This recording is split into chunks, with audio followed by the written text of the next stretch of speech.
Developed by Brave at Night and released in 2020, Yes Your Grace is a kingdom management simulation game where players play as the king to a medieval realm where every choice can alter the course of the story. I first discovered this hidden gem a couple years ago back on Xbox Game Pass, but I recently revisited it because I saw it on Steam and picked it up under a sale. And man, do I love this game. Of all the shitty Game of Thrones games out there, Yes Your Grace is the best. While it's not actually a Game of Thrones game, the politics and world management here reminds me a lot of the world that we saw during the first few seasons of Game of Thrones. Marriage and betrayal and war, it's all here in Yes Your Grace, and it's all in your hands. This game has a rich story, and it's set in a fictional medieval kingdom where players assume the role of King Eric and are tasked with managing various aspects of the kingdom while also navigating personal and political challenges. While every choice you make matters to a certain extent, the gameplay here is very fun, laid back, and quite satisfying. One of the game's standout features is its decision-making mechanics, which are integral to the immersive gameplay.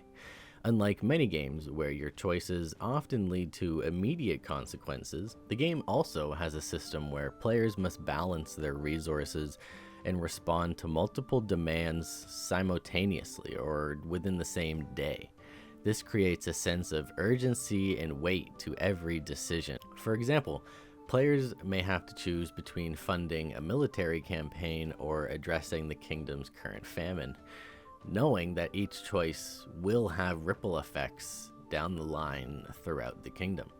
To put more simply, the game's decision making is not just about immediate results, but also about long-term consequences. The choices made by players can influence the kingdom's stability, the loyalty of advisors, and the happiness of the populace throughout the entire kingdom. But the less I reveal here, the better, because the game unfolds in a really exciting way, in a really cinematic way, and there are some things that happen throughout the story that I really didn't expect to see in this game, so that was really fun stuff.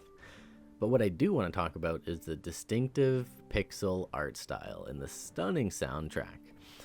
The pixelated art design, while simple, effectively conveys the medieval setting and the sense of nostalgia throughout the lighting and the cobblestone hallways lit through the flaming torches and whatnot. It's really cool and creates a really cool ambiance and effectively conveys the medieval setting.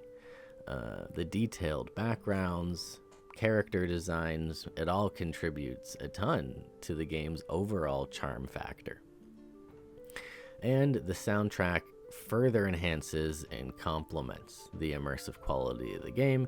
The music complements the narrative and setting, with each track evoking different emotions and moods, whether it's the somber tones during moments of crisis or uplifting melodies during times of triumph. The soundtrack's timing is always impeccable, and it always suits the mood. Give this one a shot, guys. There's a really fun story to discover here, and if you're a fan of the Game of Thrones series, or House of the Dragon for that matter, you really should check this one out. It's a lot of fun. But thanks for watching, you guys.